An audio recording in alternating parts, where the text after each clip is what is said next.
Français, une évolution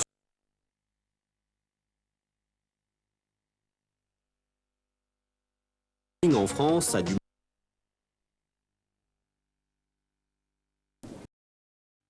Il s'agit donc de la première manche du challenge national qui se disputait à Volvic. Nous allons regarder ça ensemble et on se retrouve après pour ce premier Grand Prix de France international à Toulouse. À tout à l'heure.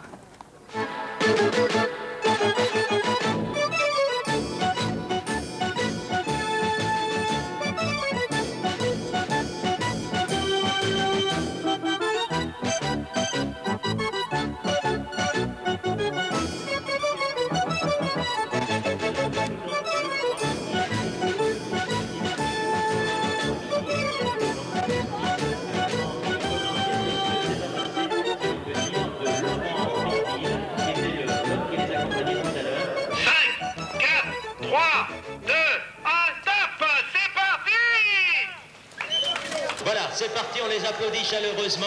89 coureurs au départ, 89 coureurs avec 60 minutes de compétition. Volvic, 8 novembre 87. Le pays de la pierre et de l'eau est devenu aussi celui du cyclocross. Depuis 4 ans, la première des 3 manches du challenge national est organisée dans le domaine de la Société des eaux. Les 3 précédentes éditions volvicoises ont été remportées par le même homme. Tenez, d'ailleurs, le voici, Alain Daniel, licencié au CC Flers en Normandie. Alain Daniel qui déjà règle l'allure devant Desclos, Lebras, Caillot, Gaillan, Lavenne et toute la haute volée du cyclocross national, réunis sur ce circuit de 2855 mètres à parcourir 8 fois, ce qui devrait nous amener pas très loin des 60 minutes de course réglementaire. Daniel, ça arrive. Daniel Lebras, Caillot, Gaillan, Desclos, Lavenne. Toujours Alain Daniel, suivi par Laurent Caillot, champion de France en titre, et Martial Gaillan, l'un des 8 pros de cette Open de Volvic, avec les 2 Madio, Marc et Yvon, avec leur coéquipier de système U, Christophe Lavenne, avec les 2 Fagor, Claude Segui et Jean-Jacques Philippe, avec le Z Peugeot, Denis Roux, et avec l'indépendant Patrice Thévenard. Voilà en tout cas un beau plateau qui nous change des maigres pelotons proposés trop souvent aux aficionados du cyclocross. Il est vrai que ce challenge national, ardemment souhaité par l'ex numéro 1 français de la spécialité, devenu depuis entraîneur national, Jean-Yves Plaisance, ce challenge national a su motiver ou remotiver les coureurs et les organisateurs. Des juniors aux seniors, en passant par les espoirs, ils étaient 236 à pédaler dans les sous-bois de Volvic.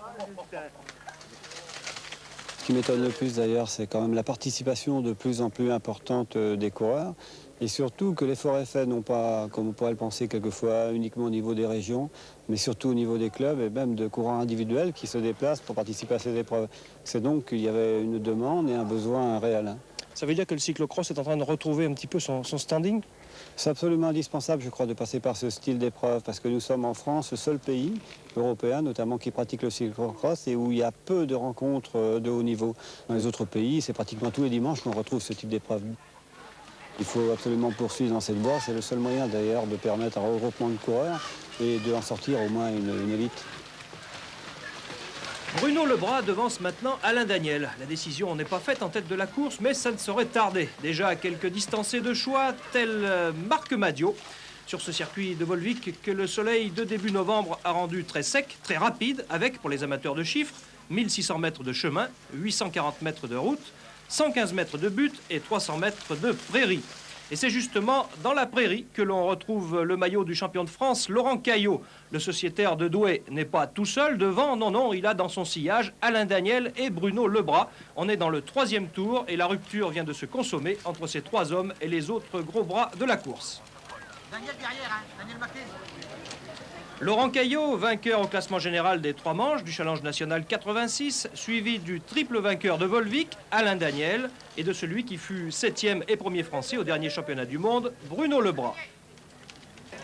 Le sociétaire de l'UVC Charleville-Mézières, Daniel Maquet, pointe en 4e position à une douzaine de secondes des 3 leaders, suivi ici du breton Hilaire Desclos et d'un petit groupe où figurent Christophe Lavenne, Didier Martinez et Dominique Arnoux, alors que Martial Gaillan, retardé par une crevaison, est en train ici de passer Yvon Madio. On reconnaîtra aussi l'Aquitain Bruno Blangeois avec son dossard 24, puis l'homme du bataillon de Joinville, Jean-Pierre Dutilleul, le numéro 28, avec le 44 du VC Chaland, Philippe Prinault. On est déjà à une quarantaine de secondes des premiers. Retour plus en avant, derrière le Lyonnais Dubuis, le Breton Desclos n'est qu'à 20 secondes de la tête. Hilaire Desclos, quadragénaire, dont le fils était en selle quelques heures plus tôt. Allez Desclos, allez, allez. Le petit Desclos, le voici, dossard numéro 1 dans la course des juniors, au cours de laquelle il devait accompagner un autre fils de père connu, à savoir Cyril Bonan, le Pyrénéen de Saint-Juéry, dossard numéro 3.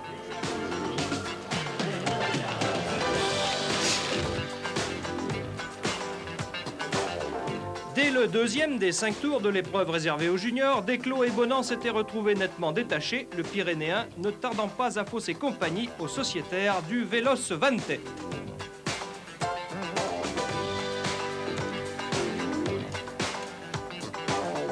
Cyril Bonan qui domine le dernier tiers de la course alors que Jacques Desclos compte ici une douzaine de secondes de retard. Derrière, il faut attendre une bonne minute avant de trouver du monde.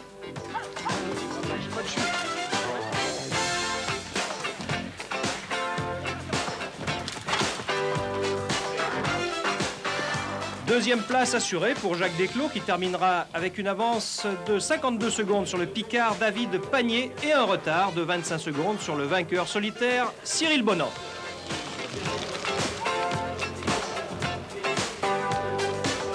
Cyril Bonan, vainqueur du trophée junior de cyclocross de la saison 86-87 pour les Pyrénées. Cyril Bonan, un spécialiste du cyclocross, il avait remporté le trophée junior des Pyrénées 86-87 de la bonne graine de champion. Par Jacques Desclos du Véloce Vante et par David Pagné du comité de Picardie, troisième de cette même épreuve. Bonan, Desclos et Pagné.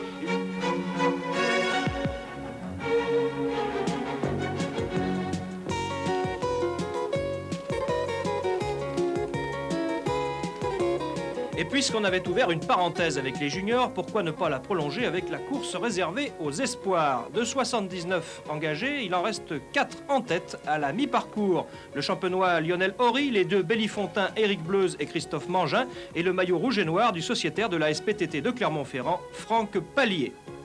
Il reste 3 tours lorsque Lionel Horry décide de se débarrasser des 3 autres. Mangin et Bleuze ne résistent pas à l'offensive du coureur de Charleville.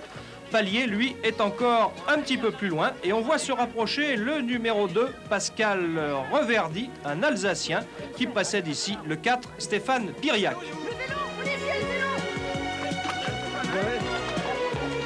Changement de vélo pour le Castelbriantais Piriac pendant que Lionel Horry, vainqueur du Challenge National Junior l'an dernier, maintient son avance sur Mangin et Bleuze sous l'œil avisé de Jean-Yves Plaisance.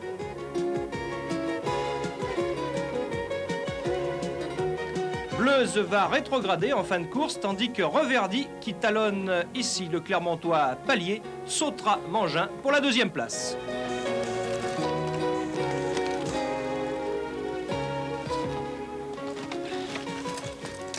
Voilà, Lionel Horry va conserver son avance, la joie limite son visage, je comprends. Lionel Horry était junior l'année dernière, il remporte cette épreuve dans la catégorie des espoirs. Lionel Horry, dossard numéro 9.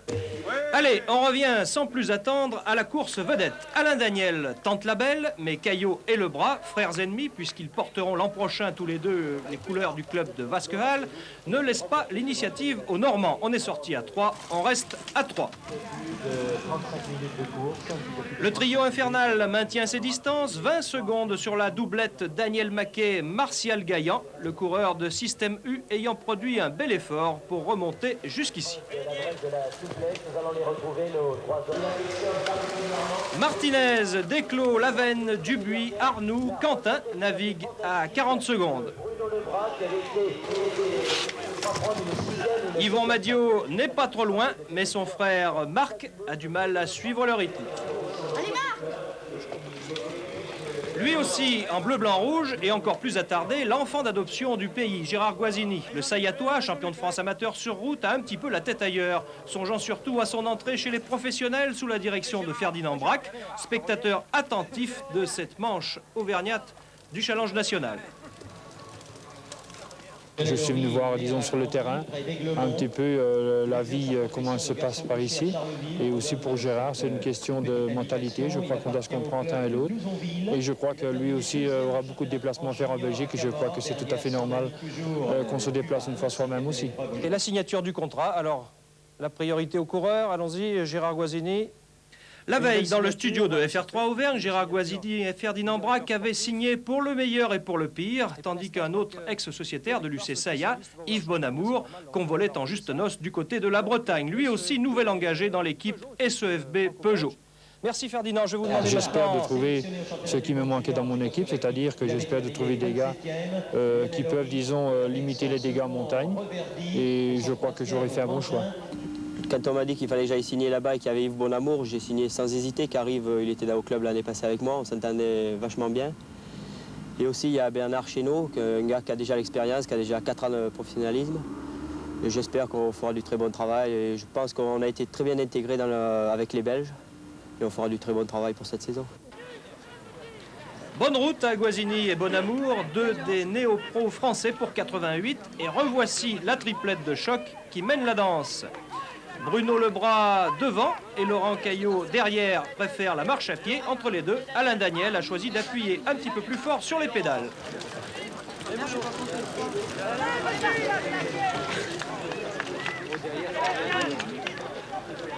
Désormais inséparable, Daniel Maquet précède Martial Gaillan. Ils ne sont pas très loin des hommes de tête, une quinzaine de secondes, mais comme ça va très vite sur ce circuit de Volvic, les secondes perdues sont difficiles à rattraper. Martial Gaillan est passé devant le coureur de Charleville, on fait le maximum pour revenir, et ici, Gaillan qui cale, laisse passer Maquet en 4e position. Daniel Maquet qui se rapproche un moment jusqu'à 10 secondes des leaders avant que Martial Gaillan ne lui repasse devant. On peut imaginer que la course eût peut-être connu un autre dénouement si Gaillan n'avait crevé dans le 2e tour. La crevaison qui reste l'impondérable numéro 1 des cyclocrossmen et de tous les cyclistes, malgré les progrès réalisés dans la conception des pneumatiques.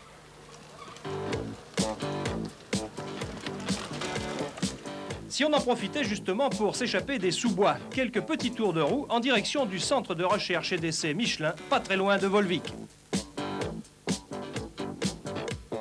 Sachant qu'il y a en France 40 000 compétiteurs, plus 1 million de vrais cyclistes, plus 14 millions de cyclistes occasionnels, la firme clermontoise s'est d'abord attaquée à la base de la pyramide, progressant ensuite vers le sommet. L'image de marque maison étant la solidité, il a fallu concilier cet impératif commercial avec la nécessité d'un rendement énergétique maximal. Si Gérard Guazzini a eu l'occasion de jouer les expérimentateurs, il faut savoir que le patron du cyclocross, Jean-Yves Plaisance, a étroitement collaboré avec Michelin pour la mise au point d'un pneu adapté au cross. Le pneu à tringle souple ultra léger est donc venu révolutionner le marché en utilisant des matériaux sophistiqués. Résultat, il y a maintenant globalement 5 fois plus de pneus que de boyaux en première monte sur les vélos haut de gamme. Sachant aussi que le numéro 1 mondial des boyaux, Volbert, est une filiale de Michelin. Nous avions commencé par un pneu qui s'appelait Elan, qui est devenu Elan TS, puis BIP TS, et maintenant nous en sommes à une gamme Highlight, et tout dernièrement une gamme Super Comp Highlight, qui est le fruit donc de pratiquement 10 à 12 années de recherche. De quelques unités que nous fabriquions en 1975, actuellement nous fabriquons plusieurs milliers de pneus par jour.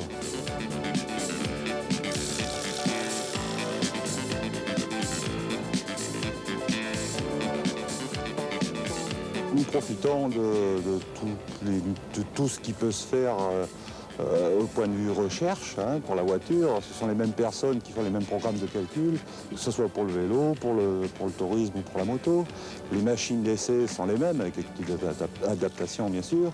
Mais nous j'allais dire, nous sommes une grande famille et il y a des spécialistes et on se sert de ces spécialistes. À propos de spécialistes, revoici notre trio de choc. Daniel, Caillot et Lebras dans l'avant-dernier tour de cette première manche du Challenge national.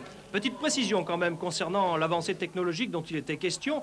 La durée de vie du pneu route haut de gamme oscille entre 2500 et 3000 km et les statistiques font apparaître une crevaison par vélo tous les 2500 à 2600 km. on peut bien s'intéresser à la course et s'instruire en même temps. On n'a pas perdu de vue nos 3 lascars et on se dit que finalement, pourquoi pas un sprint à 3 pour nous changer de la victoire solitaire d'Alain Daniel un an plus tôt sur ce même tracé. Mais voyez plutôt l'aisance de Bruno Lebras qui précède ici Alain Daniel, alors que Laurent Caillot, lui, est visiblement à la peine. Le champion de France ne pourra plus recoller à la roue de ses 2 adversaires. Lebras est devant, Daniel le suit à quelques petites longueurs et d'un final à 3, on s'achemine maintenant vers un final à 2. Encore un tour là? Non, c'est arrivé. Allez, alors, hein? Le nordiste Caillot est à 10 secondes derrière. La 3e place lui semble déjà promise. Pour Gaillan et Maquet, plus d'espoir de victoire. L'allure imposée par Bruno Lebras les relègue maintenant à une vingtaine de secondes. Derrière Martial Gaillan et Daniel Maquet, la 6e place reviendra finalement à Denis Noël, un équipier de Bruno Lebras au CSM Persan. Denis Noël, 6e à 44 secondes du vainqueur, précédera Hilaire Desclos, 7e à 51 secondes. À 40 ans, ça n'est pas mal du tout. Et pour la 8e place, le numéro 8, Gilles Dubuis, le Lyonnais de l'UC Cours-la-Ville, qui lui aussi avait préféré courir la campagne sur ce tracé de Volvic où les organisateurs de l'Union cycliste de Saya espèrent bien accueillir le championnat de France en 90. Avec cette 4e édition du Challenge National, le site de Volvic commence à être bien rodé. Le parcours de Volvic a été choisi aussi au niveau technique et puis surtout au niveau situation géographique pour cette épreuve du challenge depuis 4 ans parce que bon, il y a des caractéristiques techniques et aussi parce que l'organisation quand même commence à être bien rodée. Pour ce qui est du championnat de France, ils sont attribués jusqu'en 1989. Pour 1990, il doit y avoir 4 ou 5 candidats pour l'instant. Et à partir de ces candidats, on est amené à établir des dossiers techniques et ensuite le choix s'est établi au niveau fédéral. Mais enfin, une probabilité pour Volvic, non? Volvic est candidat déjà. Alors c'est un point. Le circuit vous plaît, vous, personnellement, en tant que patron du cyclocross? Pour moi, ce circuit correspond bien, surtout à cette période de la saison. Les caractéristiques techniques et physiques font que c'est un circuit très équilibré. L'arrivée de Bruno Lebras devant Daniel. Bruno Lebras qui prend une éclatante revanche. On s'y attendait, Bruno Lebras était apparemment le plus costaud dans le dernier tour. Alain Daniel finit à 3 secondes et Laurent Caillot à 12 secondes de Lebras. De notre cyclocross national international, Laurent Caillot. Et à 20 secondes, Gaillan et Maquet nous font ça au sprint. 4e place pour Daniel Maquet. Martial Gaillan, premier professionnel, la condition est... La course fut belle, les organisateurs satisfaits, mais encore plein d'ambition. L'UC Saya attend donc les championnats de France et projette aussi de jouer le jeu du professionnalisme. Le directeur sportif Patrick Bulidon n'attend que le feu vert de son partenaire numéro 1, le directeur de Labo Centre France, qui fabrique des produits chimiques pour l'industrie et le bâtiment. Superbe cadeau pour sa première année de sponsoring, le maillot tricolore de Guazzini n'a pu qu'émoustiller cette entreprise de Clermont-Ferrand. On va encore aller faire un petit pas de plus avec l'UC Saya et pourquoi pas plus tard, avec toujours l'UC Saya, monter une équipe professionnelle. Il ne faut pas craindre de s'effondrer sous le poids de ses propres projets. Exemple d'ailleurs, le vainqueur du jour, Bruno Lebras, ex-champion de France de cyclocross à Miramas, ex-vainqueur sur la route de Paris-Vailly. Le fraiseur d'Argenteuil a de l'ambition. À Chartres, le 20 décembre. Pour vous, le cyclocross, c'est quelque chose de prioritaire maintenant ou est-ce que vous avez un petit peu la route aussi dans la tête? Comment ça se passe? Disons que je pratique la route uniquement en mode de préparation. Je crois que c'est la meilleure préparation qu'il puisse y avoir. Cette année, j'ai fait pas mal de courses par étapes. Disons que ça prépare très bien un coureur au niveau foncier. Un peu d'intensif après avec Jean-Yves Plaisance en les stages. Et puis bon, aujourd'hui, le résultat, première victoire. Et un podium? C'est ma 3e victoire aujourd'hui.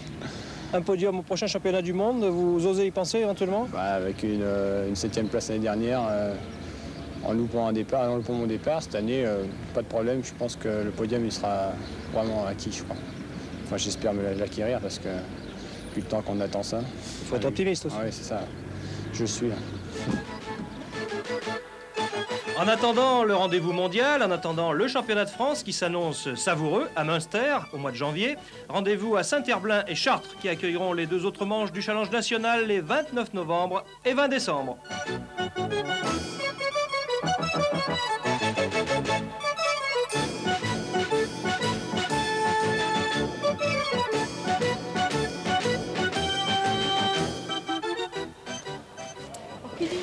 sport de haut niveau. Il aura été un exemple pour toute une génération de coureurs de par son courage et sa ténacité. Pour moi, c'est le dernier cours en France. C'est encore semaine prochaine, les 6 jours de Maastricht. C'est un dernier cours à Hollande. Bon, tout arrive fin. Pour moi, je suis arrivé bientôt. Vraiment, les 6 jours, ce sera vraiment la dernière compétition.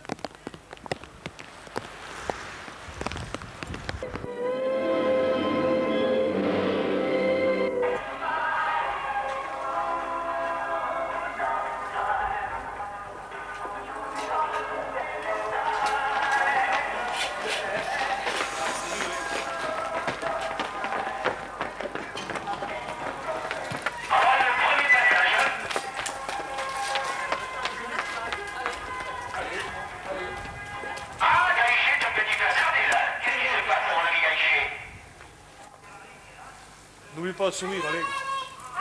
C'est pour la...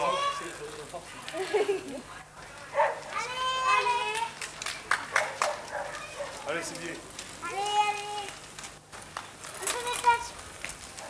Vas-y, toi, reste avec Anne.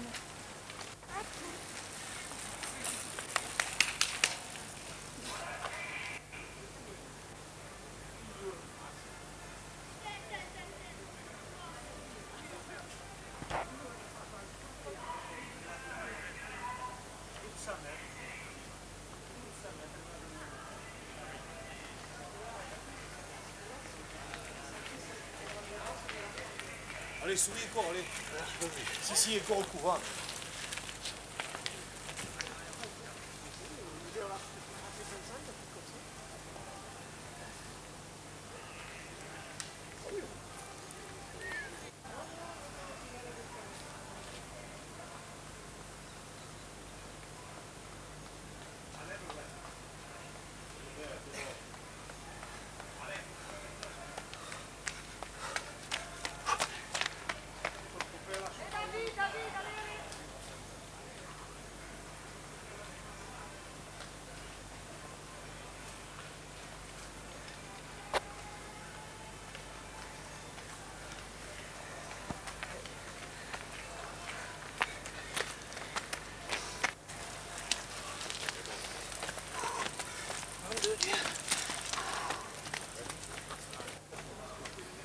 Non mais je veux dire que si lui met pied à terre, c'est que ça veut dire que c'est pas intéressant.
Allez,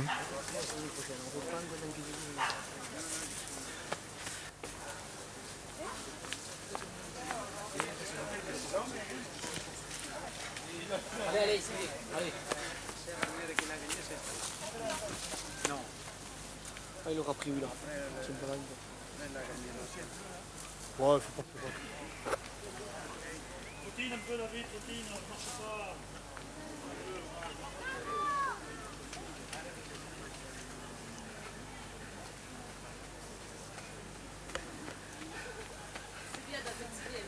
C'est mal au mauvais. Comme ça, on marche un peu plus.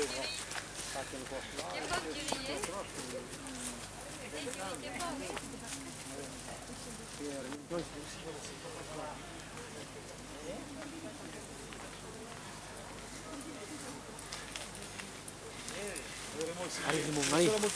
Ouais.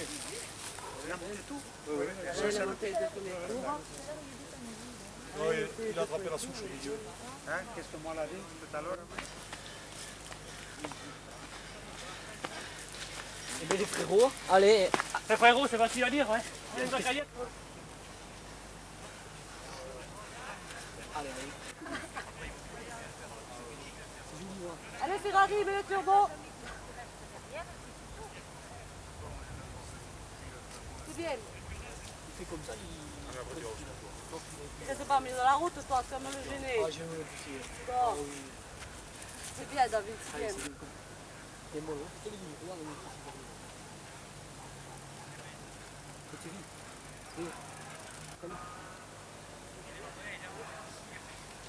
Allez, c'est bon. Allez, c'est bien. Tu mets quoi? Allez, c'est bien, mal. Allez. Tu vas pas loin devant, allez.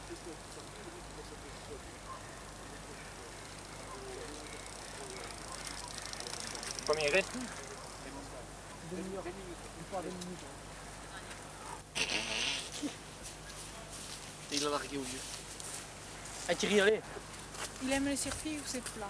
Quand ça descend, il a la peur.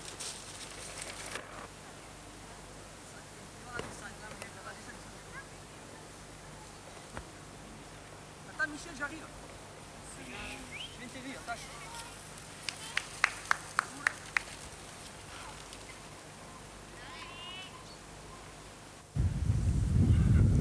Ben Gour, il est pas trop bon. Hein? Tout va se faire. Mais peut-être pas mal.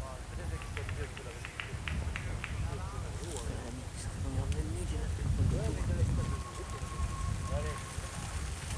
Championnat qui allait tenir toutes ses promesses et qui n'a pas été beaucoup en plein de suspense car c'est le tenant qui l'a emporté, Alain Lagrange. Il a récidivé de belle manière.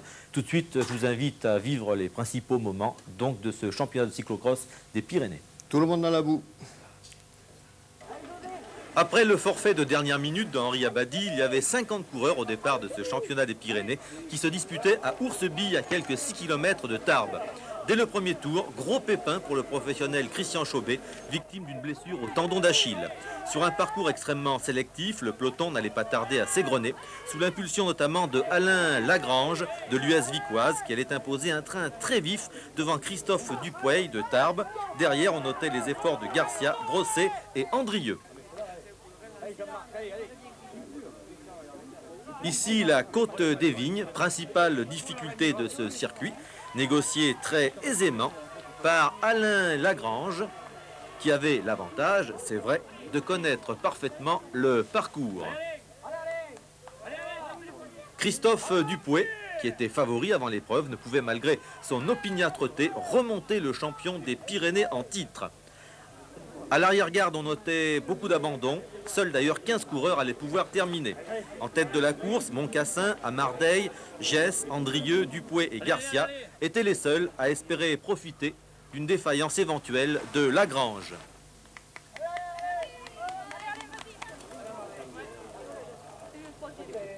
Ici, Philippe Brosset, dans les sous-bois de Ourseby, très secoué.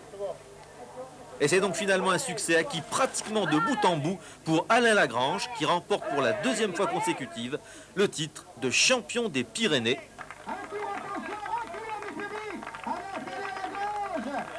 Deuxième, Gérard Andrieux de Hoche à 1 minute et 5 secondes. Et troisième, José Gess. Quatrième, Amardeille. Et cinquième, Garcia.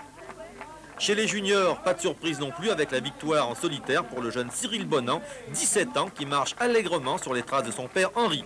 Bonan est champion des Pyrénées devant Fructuoso de Montauban et Patrick Vigneault de Tarbes. Benjamin, on retrouvera pratiquement tous ces coureurs la semaine prochaine à Blagnac.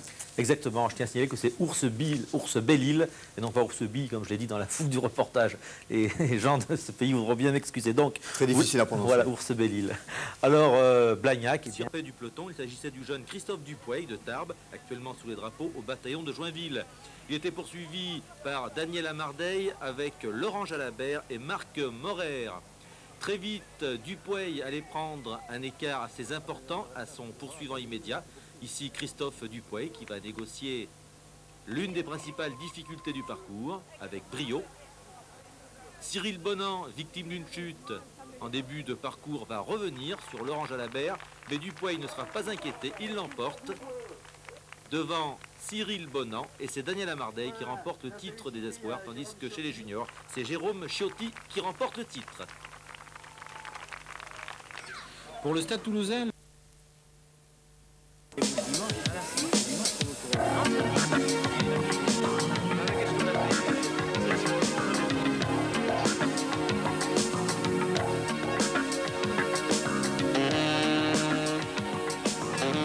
le deuxième cyclocross international Open de Sablé-sur-Sarthe réunissait une bonne quarantaine de concurrents, parmi lesquels les 3 enfants du pays, les professionnels sartois, Stéphane Gay, nouvelle recrue chez Toshiba, Bernard Richard, fidèle à Fagor, et Denis Leproux qui entame sa 2e saison chez Z Peugeot. Mais ce sont 10 professionnels et une trentaine d'amateurs qui étaient au rendez-vous. Les uns et les autres ayant reconnu le parcours long de 2 km environ, il était nécessaire de remettre le matériel en état avant le départ, car le terrain était gras. Mais cela n'était pas pour faire peur aux favoris, les frères Marc et Yvon Madiot, venus en voisin. Avec Martial Gaillan et Pascal Poisson, l'équipe Toshiba était la plus fournie, et Remo alignant André Chapuis et Gilles Mas, le Tchèque Milos Fizera complétant cette solide représentation professionnelle. La présence des équipes de France et britanniques amateurs renforçait l'intérêt au moment même où étaient lâchés les concurrents.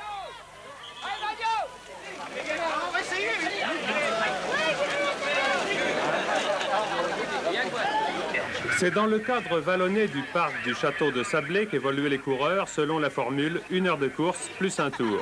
Mais bon nombre de nos hommes avaient suivi un stage difficile la semaine précédant la course et Jean-Yves Plaisance, le sélectionneur national, demandait de ne pas imposer le tour supplémentaire dans cette épreuve dont je vous invite à suivre le déroulement. Dès le premier tour, les écarts se creusaient et les spécialistes de ce genre d'exercice acrobatique allaient rapidement émerger d'un peloton fort étiré. Le Normand de l'équipe de France amateur Didier Martinez, le Tchèque Milos Fizera, Marc Madiot et Martial Gaillan se dégageaient déjà avant même la fin de la première boucle. Derrière, on remarquait l'amateur britannique Steve Barnes, flanqué de Laurent Caillot, puis venait en 7e position le vainqueur 87 de ce cyclocross, Yvon Madiot, qui précédait de peu Daniel Maquet. Le Sartois Denis Leproux ne pouvait suivre ces hommes. Du reste, inutile d'aller plus loin, les principaux animateurs de l'épreuve étaient déjà placés. Rien d'étonnant à cela, cette discipline difficile étant, je vous l'ai dit, affaire de spécialistes. Rien d'étonnant non plus à la 7e place du grand favori, le Mayennais Yvon Madiot, qui aime partir prudemment. Au fil des tours, le quatuor de tête, Fizera, Marc Madiot, Gaillan et Martinez creusaient l'écart, sauf sur un adversaire, Yvon Madiot bien sûr, qui sans heurts regagnait du terrain.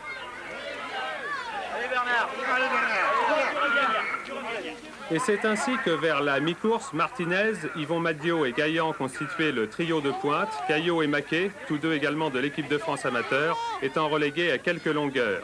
Le Tchèque Fizera avait lâché prise. Quant à Marc Madiot, victime d'un ennui de dérailleur puis d'une crevaison, il occupait le 9e rang.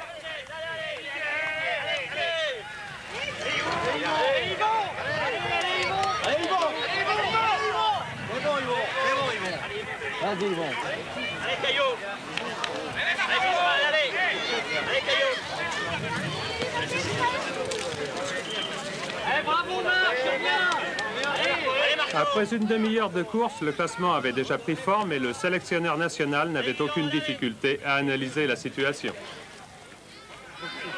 J'ai remarqué que le début de course a été relativement groupé à 7 ou 8 coureurs, là, qui d'ailleurs me paraissent peut-être aujourd'hui ressentir un peu les effets du stage de toute la semaine, ce qui est tout à fait normal. Mais pour l'instant, je crois que Marcel Gaillan a pris la course en main et puis les autres sont pratiquement au même niveau. Ils ont du mal à se séparer, à part Marc Madiot qui vient d'avoir un incident mécanique. Là. Alors justement, Yvon Madiot avait fait un départ, j'allais dire, assez prudent apparemment, et il est revenu quand même sur la tête là. Oui, je crois que Yvon a pour habitude de faire des départs un peu prudents. Et je crois aussi le fait qu'aujourd'hui, je trouve qu'ils sont quand même en bonne condition physique vu le travail de la semaine. Hein. La fatigue, elle, était déjà bien réelle chez le Sartois Stéphane Guay. Mais n'est-il pas démoralisant de se faire doubler comme ce concurrent anglais par un Yvon Madiot caracolant maintenant en tête? Lui ne semblait pas harassé par les efforts que réclamait un terrain particulièrement gluant.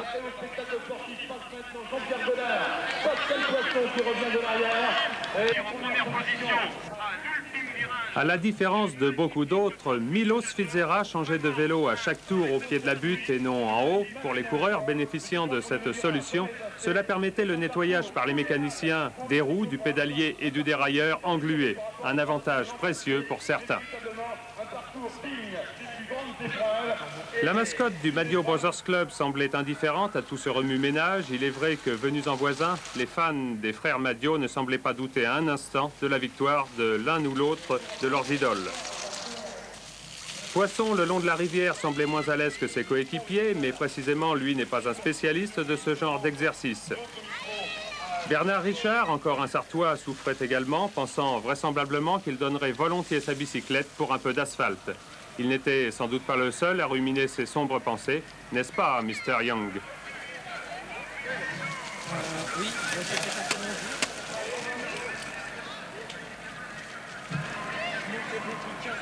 Marc Madiot, après les incidents qui l'avaient retardé, montrait que la forme était là, en regagnant plusieurs places, mais sans l'espoir d'inquiéter son frère Yvon, placé sur orbite, et qui profitait encore de la petite portion goudronnée pour lâcher son ami Martial Gaillan. Les deux professionnels avaient enfin réussi à prendre leur distance sur l'excellent Didier Martinez, qui avait l'immense mérite, après avoir vaillamment résisté, de ne pas s'avouer vaincu. Sait-on jamais ce qui peut arriver? Yvon Madiot, inaccessible, Martial Gaillan assurait le doublé Toshiba, mais leurs coéquipiers n'étaient pas tous à la fête, pas plus que les autres concurrents d'ailleurs.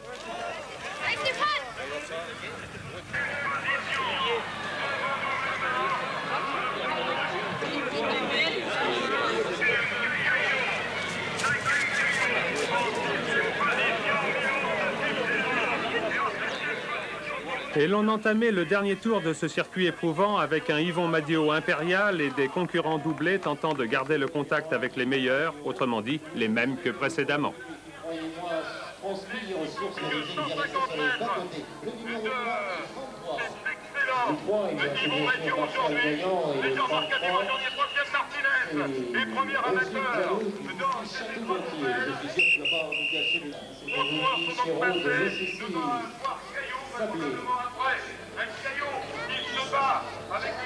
La foule, estimée à 7000 spectateurs, qui assistaient gratuitement à ce magnifique spectacle organisé conjointement par l'Olympique Club Cycliste Sabolien et le Lions Club local, cette foule s'était regroupée vers la ligne d'arrivée et s'apprêtait à ovationner le vainqueur, auteur d'un beau doublé, Yvon Madiot. À défaut de suspense véritable, le cadet des Madiot avait encore une fois su mettre du panache dans cette victoire, ce qui semblait de bon augure à une semaine des championnats du monde d'Angdorf. Il avait couvert les 22 km en 59 minutes et 38 secondes, reléguant son second Martial Gaillan à 15 secondes et le premier amateur Didier Martinez à 40 secondes. Marc Madiot prenait la 5e place derrière Caillot, mais devant Maquet et Fitzera. On devrait retrouver tout ce beau monde en Suisse pour le mondial.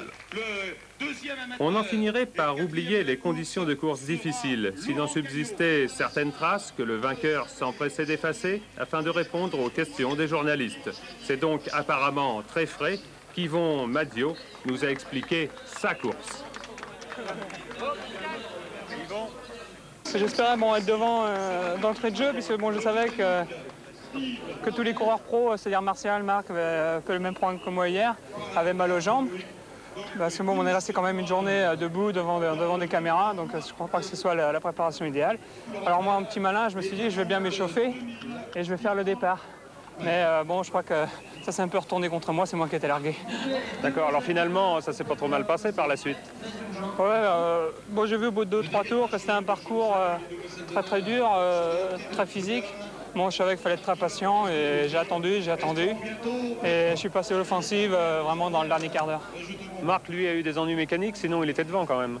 Marc était devant avec nous. Je pense que ça aurait fait un adversaire de plus. Mais enfin bon, le problème était différent avec lui puisque on est quand même frères. Mais il n'a pas eu de bol. Vous aviez un duel avec Martial Gaillan aussi, et puis Didier Martinez. Le duel avec Martial, c'était un peu le duel que je pris avec Marc. C'est un duel sans en être un. Je crois que l'objectif principal, c'était d'écarter Didier Martinez. C'était un des adversaires les plus coriaces.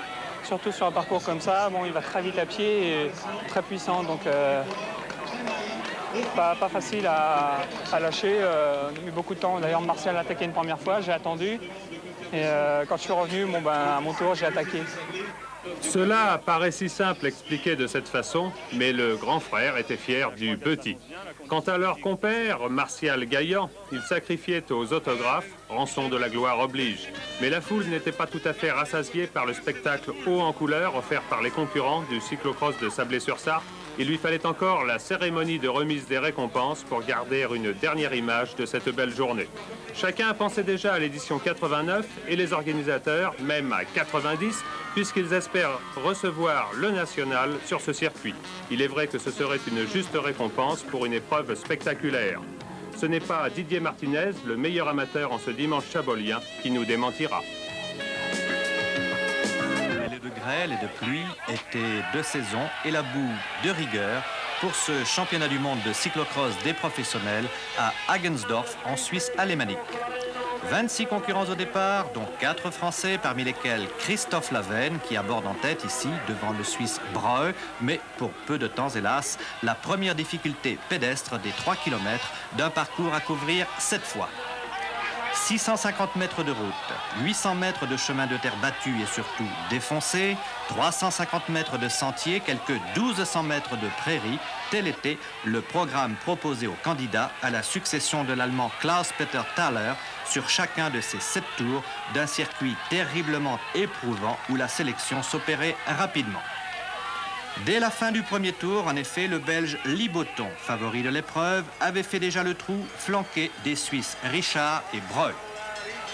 20 minutes plus tard, vers la fin du troisième tour, ils étaient 4 pourtant en tête, mais pas pour longtemps puisque Liboton mettait symboliquement pied à terre et décrochait au moment où le Hollandais Van der Poel se préparait à le relayer dans la roue, ou plutôt dans la foulée des 2 Suisses, dont la cote, évidemment, montait de minute en minute, tandis que derrière, pratiquement à mi-course, c'était la débandade.